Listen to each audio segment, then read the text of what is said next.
Boa noite, meus irmãos. Saúde da igreja com a graça e a paz de Jesus. Amém? Ótimo, meus irmãos. Vamos estudar a palavra de Deus. Abra a sua Bíblia em Lucas, capítulo 15. Nós vamos ler do verso 25 até o final do capítulo, verso 32. Lucas, capítulo 15.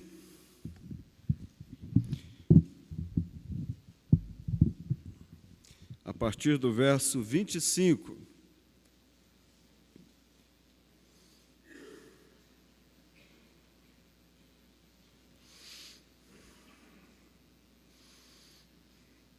A palavra do Senhor diz assim: Ora, o filho mais velho estivera no campo, e quando voltava, ao aproximar-se da casa, ouviu a música e as danças.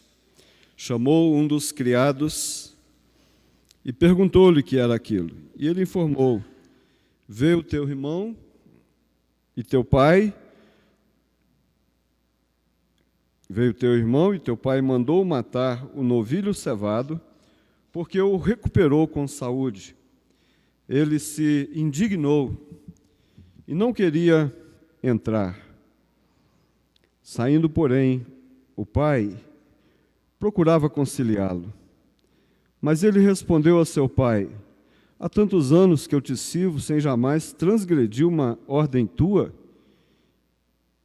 e nunca me deste um cabrito sequer para alegrar-me com os meus amigos. Vindo, porém, esse teu filho, que desperdiçou os teus bens com meretrizes, tu mandaste matar para ele o novilho cevado. Então lhe respondeu o pai: Meu filho, tu sempre estás comigo. Tudo que é meu é teu. Entretanto, era preciso que nos regozijássemos e nos alegrássemos, porque esse teu irmão estava morto e reviveu, estava perdido e foi achado. Oremos.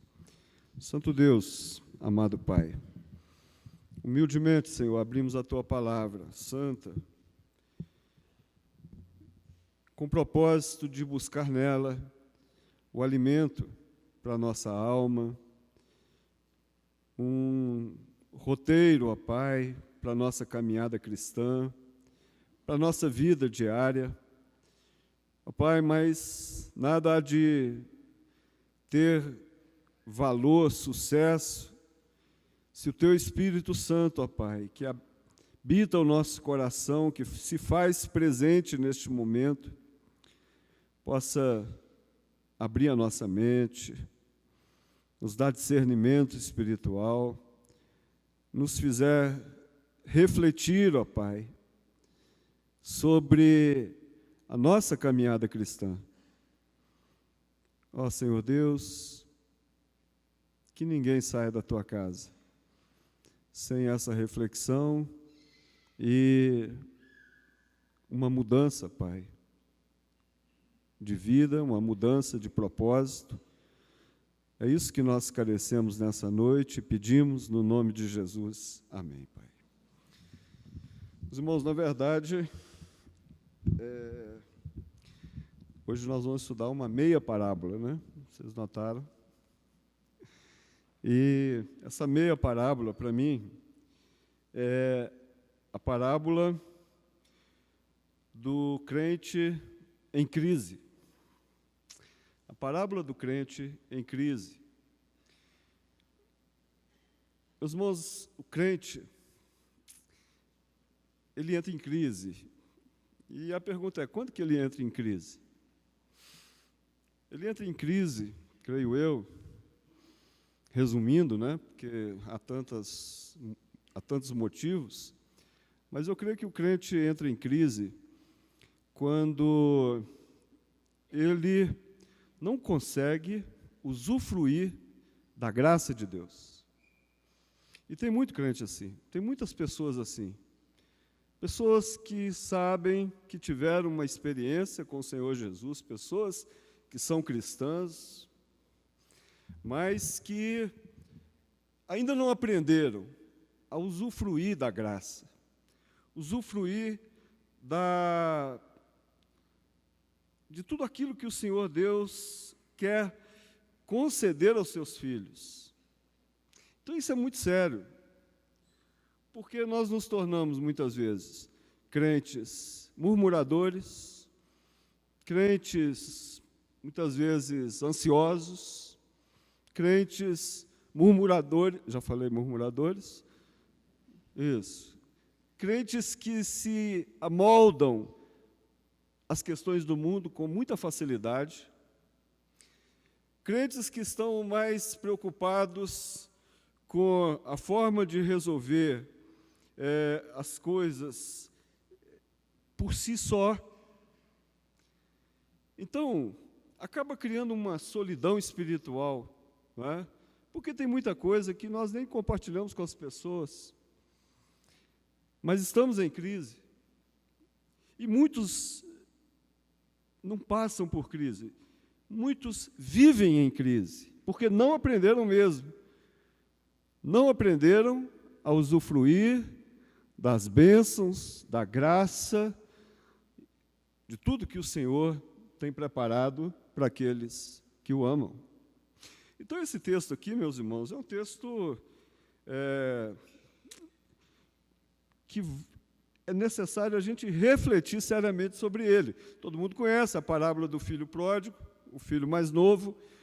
Ele foi embora, ele levou os bens da herança, ele gastou com meretrizes, como o texto diz, ele caiu em desgraça, porque o país entrou em crise, não é? E ele, então, comendo ali, tratando de porcos, e não podia nem comer a comida do porco, ele caiu em si e falou assim, agora eu tenho que voltar, não é? Vou. Mas aí acontece uma coisa, e não é esse o ponto da mensagem de hoje. Nós conhecemos essa história. Mas a primeira grande verdade desse texto é o pai, não é? O pai, nós temos que colocar em primeiro lugar nessa parábola, porque ele não só trata o filho rebelde com amor, ele trata o filho rebelde de uma forma tranquila e fica na expectativa da sua volta, na espera, olhando para a estrada, aguardando a volta desse seu filho. E com relação ao filho mais velho, ele vai atrás do filho mais velho. Então, e tenta tirar da cabeça dele essas ideias. Ou tenta mostrar para ele que ele está vivendo uma vida cristã totalmente errada, de uma maneira errada, equivocada. E esse pai, meus irmãos, ele é o dono da festa, ele é o dono da casa, não é? E o que nós podemos entender é que o filho mais novo, ele foi embora. E o filho mais velho, ele também estava fora. Por quê? Porque a questão é, estar na casa é estar do lado do pai. Essa é a questão, é se alegrar com o pai, é participar das coisas do pai, viver essa intimidade familiar que é centrada no pai, não é? Então, meus irmãos, pensem, há filhos que são rebeldes e filhos obedientes, não é? E os pais acham que isso vai acontecer sempre na adolescência, não é? E se assustam quando os filhos chegam à adolescência, aí alguns se tornam filhos rebeldes e outros são obedientes. Mas aqui a gente tem um filho obediente, um filho certinho, um filho que trabalhava, um filho que não ficava muito tempo no celular, creio eu, né? Um filho que obedecia o pai. Então era um filho perfeito, meus irmãos. Sabe, alguém falou assim, olha, a gente olha assim, o filho de alguém, e fala assim, nossa, que filho, né? Puxa vida, esse menino é abençoado. Eu imagino que esse rapaz aqui era até aquele que as mulheres desejavam, né, para casar com as suas filhas. Alguém muito obediente, muito certo. Mas, meus irmãos, o problema não é essa questão, o problema é o pai. O problema é você viver uma vida com o pai, como eu disse agora, se alegrar com as coisas do pai. E esse texto, então, ele nos leva a pensar sobre essa ideia, um crente que não sabe usufruir da graça da casa do pai. O tema ficou cumprido, não é? Mas é exatamente isso, não é? Então, precisamos refletir se nós somos crentes que ainda não aprendeu a usufruir da graça que nós encontramos na casa do Pai, na intimidade do Pai. E aqui há um contraste, né? O contraste é o filho que estava lá no chiqueiro dos porcos, e ele então estabelece uma diferença tão grande do mundo com a casa do Pai, que ele disse, olha, eu prefiro ser um trabalhador do meu pai do que continuar aqui. Ok. Então, há pessoas que se convertem, meus irmãos, e conseguem definir bem na sua mente a tristeza do mundo, a calamidade do mundo, a crise do mundo, e depois ele nunca mais desejar o mundo e querer a casa do Pai, porque ele sabe a diferença. Mas não é necessário que todos passem por isso. Aliás, nós não queremos que nenhum dos nossos filhos passem por isso. Tenho que ir para o mundo, como aquele jovem, tenho que ir para o mundo, sofram no mundo, e aí que ele vai pensar, posso voltar para a casa do pai. Claro que pode, todo mundo pode, porque o pai está esperando, o pai, ele está de braços abertos, e ele aguarda, meus irmãos. Mas o grande problema somos nós, talvez crentes mais antigos, talvez pessoas que já se esqueceram do dia da conversão, esqueceram daquela alegria que tomou conta do teu coração. Talvez você tenha se esquecido de quando você vivia uma vida assim, triste, uma vida sem muita expectativa, sem esperança. Mas, olha, quantas pessoas hoje vivem assim dentro das igrejas? E esse rapaz estava dentro de casa e ele começou a mostrar que ele não havia aprendido a viver com o Pai.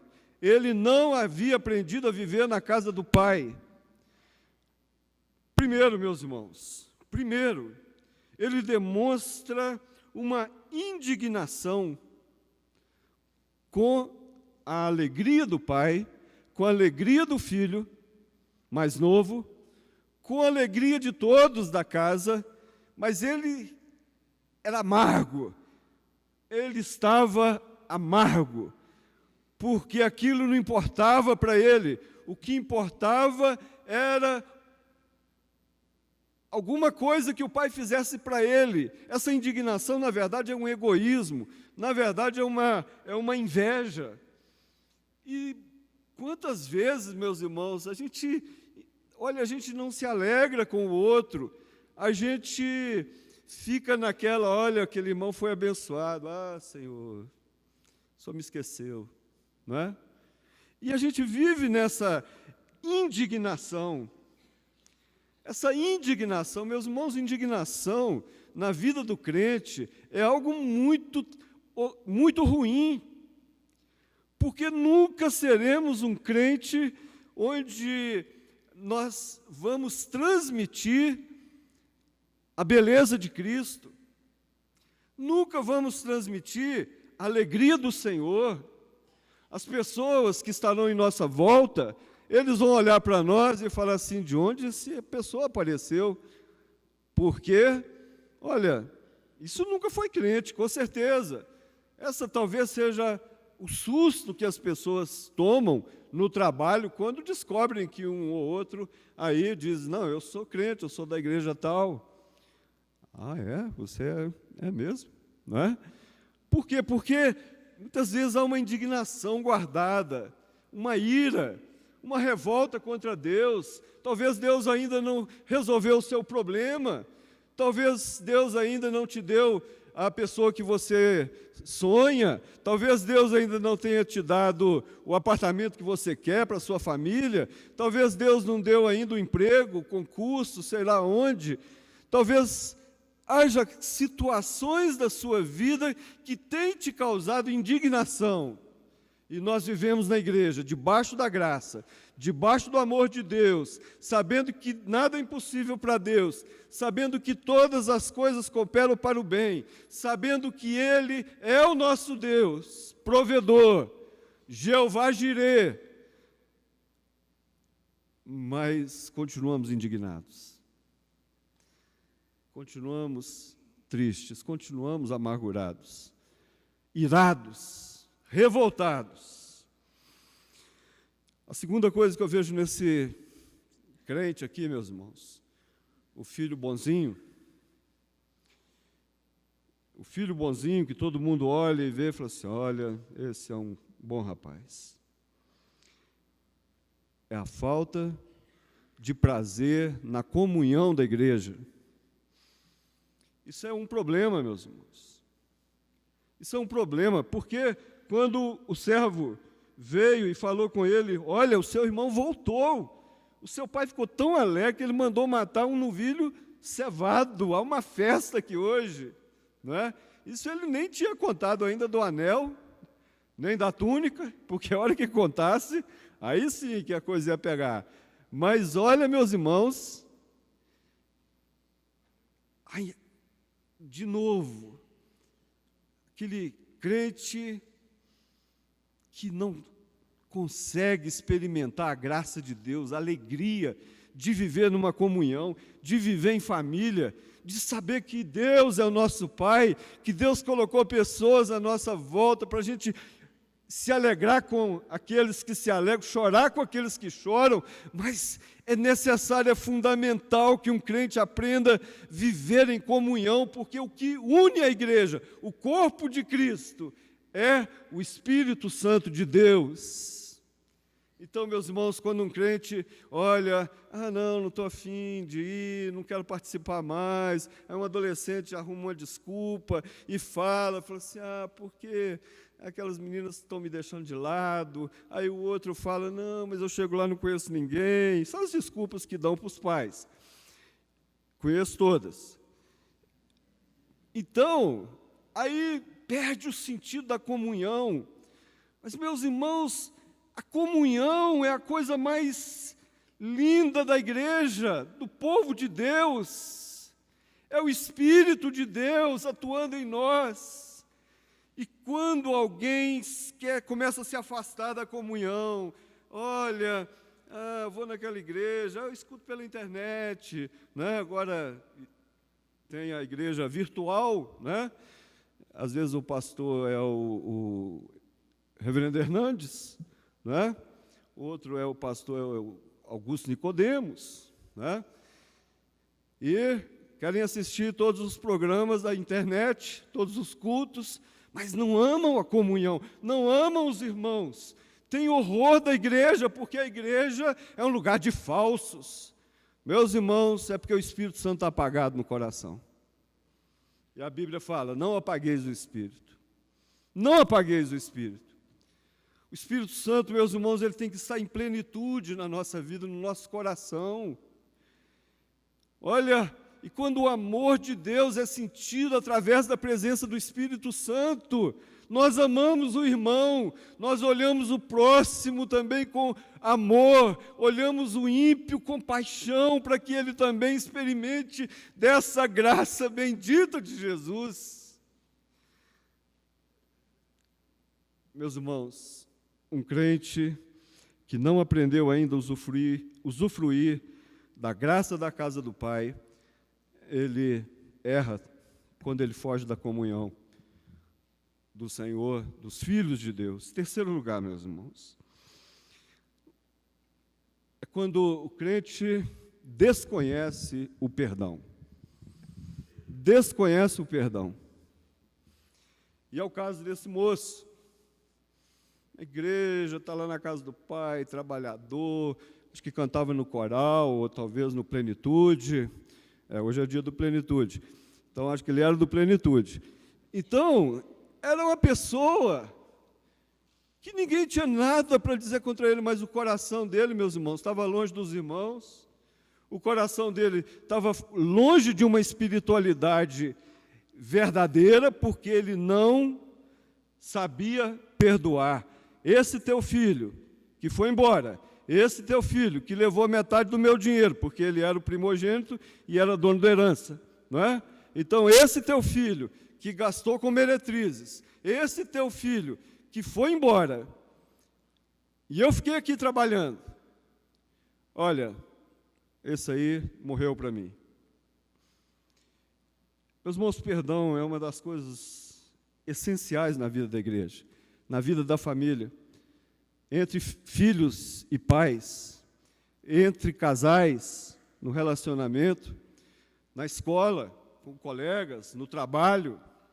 Então, nós temos que entender que o filho que vivencia a graça, que usufrui da graça, ele é um canal de graça, ele é um canal de perdão, porque Deus nos perdoou. É como a história de Jesus, que quando Jesus diz que alguém tinha uma dívida muito grande e foi até aquela pessoa que ele estava devendo, e aquele homem o perdoou da dívida, uma dívida enorme. Aí ele encontrou um outro que devia para ele só uns R$100 mais ou menos, e aquela pessoa não tinha com que pagar, e ele chamou os magistrados para que ele fosse condenado. Olha, meus irmãos, cara, ele é perdoado de uma dívida, vamos pensar aí em milhões de dólares. Dólares vale mais que real, né? Agora o outro estava devendo em real, só alguma coisinha. Sabe quando falta essa vida com o Espírito Santo de Deus, quando falta essa plenitude da graça de Deus, meus irmãos, nós só olhamos para as pessoas querendo receber, nós só olhamos para as pessoas querendo ter delas alguma coisa, porque nós merecemos tudo. Meus irmãos, onde que nós merecemos alguma coisa? E ele então cobra do pai, e ele diz: Pai, olha, há tanto tempo que eu estou contigo, estou aqui trabalhando, eu faço as coisas todas e tal, e o Senhor nunca me deu um cabrito para eu alegrar com os amigos. Agora, para esse teu filho, só manda matar um novilho cevado. Meus irmãos, a falta de perdão, ela causa uma ira, transforma a pessoa numa pessoa azeda. A falta de perdão é algo que precisa, estar em primeiro lugar na nossa vida, porque foi a primeira coisa que Jesus fez conosco para nos ministrar a graça, foi perdoar-nos. Mas nós não. Às vezes eu converso com as pessoas, depois de algum problema terrível de relacionamento, lá no gabinete, aquele gabinete lá é terrível. E aí eu ouço: aquela frase, eu vou falar a frase para ninguém falar de novo lá no meu gabinete, né? É patética. Ele fala assim: ah, pastor, não, eu perdoo, mas não espere que eu converse com ela de novo. Eu perdoo, mas não acabou. Eu falei assim: que perdão que é esse, meus irmãos? Que perdão que esse rapaz crente vivia na casa do Pai, servia ao Pai, mas ele tinha uma ira no coração, que ele não conseguia perdoar o irmão que viveu a vida inteira com ele. Ronaldo Lidório tem uma experiência muito interessante e vale a pena a gente sempre lembrar, aqueles que já leram e já ouviram sobre a experiência de Ronaldo Lidório em Gana, na África. E ele traduzindo o Evangelho, né, traduzindo o Novo Testamento para a língua lá daquela tribo em Gana, ele não encontrava uma palavra para perdão. Não encontrava. Era muito difícil na língua encontrar uma palavra que pudesse retratar o perdão. Aí, meus irmãos, e ele procurando, perguntando, explicando, aí alguém chegou para ele e falou assim: olha, eu sei qual a palavra que o senhor está procurando. Ele falou assim: ah, é? Qual? Na verdade, era uma expressão, né? Ele falou assim: olha, a palavra é quebrar o vaso. Quebrar o vaso. Aí ele ficou sem saber e foi perguntando mais, né? Ele falou assim: mas por que quebrar o vaso? Ele falou assim: porque normalmente quando alguém faz alguma coisa conosco, a gente vai guardando isso no coração, a gente vai guardando no vaso. Aí um dia você resolve perdoar. Aí você pega o vaso e vira ele e joga fora a água. A água da indignação, da ira, da falta de perdão, da falta de amor, não é? Aí você joga a água fora, aquela água suja. Aí aquele homem falou para o reverendo Ronaldo e disse: mas aí o vaso começa a encher de novo. Então a palavra para perdão é: quebre o vaso. Porque não pode ter no lugar do coração do crente, se ele quer experimentar a graça inefável de Deus, não pode ter nada que possa transformar o seu coração num azedume, num mal-estar, sem perdoar os irmãos, sem viver em comunhão com ele. Olha, sem servir com alegria, não precisando servir para ganhar um cabrito. O pai fala assim: meu filho, você está querendo um cabrito? Olha, essa boiada toda é sua, tudo que é meu é teu, e por que você está querendo essa migalhazinha de um cabrito? E tem muito crente vivendo querendo comer um cabrito só, meus irmãos.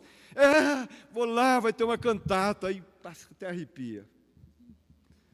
Cabrito. Porque a vida cristã não é assim. A vida cristã é uma vida de gozo espiritual, de alegria da graça, de se dobrar na presença de Deus. Está passando por luta, olha, clame ao Senhor, Ele vai derramar graça, alegria no nosso coração, vai mostrar discernimento, vai mostrar por onde a gente deve andar. Então, meus irmãos, quando eu leio esse texto, eu penso que quantas vezes nós temos vivido a vida cristã, mas sem usufruir da graça de Deus. Agora imagine alguém, uma chuva gostosa caindo, não estou falando dos temporais de Brasília, não. Uma chuva, né?